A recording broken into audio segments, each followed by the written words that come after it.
દોસ્તો, હવે આ વિડીયોના માધ્યમથી હું તમને એક સંદેશ કહેવા માંગુ છું કે ગુજરાતમાં હવે ઇલેક્શન ચૂંટણી આવી ગઈ છે.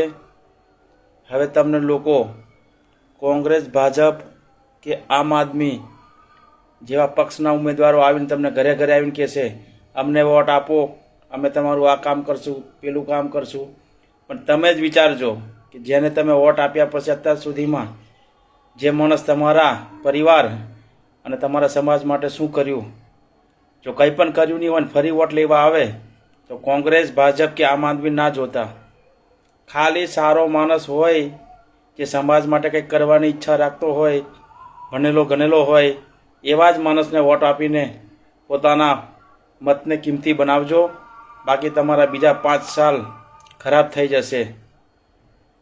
એટલે જ મત આપતા પહેલાં પોતાનું અને પોતાના પરિવારનું અને સમાજનું ભવિષ્ય જોજો. બાકી તમને કોંગ્રેસ, ભાજપ અને ગમે એવી પાર્ટીઓથી આપણને કોઈ મતલબ નથી. આપણે એક સારો માણસ જોઈએ જે સમાજને આગળ લઈ જઈ શકે. બાકી આવા નેતાઓને તો મેં પણ 15 વર્ષ એમની સાથે વિતાવેલા છે, બધા અનુભવ થઈ ચૂકેલા છે. બરાબર, વિડીયો સારો લાગે તો વિડીયોને શેર કરજો, લાઈક, કોમેન્ટ, ફોલો કરજો. જે બી નેતા લાવો વિચારી સમજીને પોતાનો કિંમતી મત આપજો.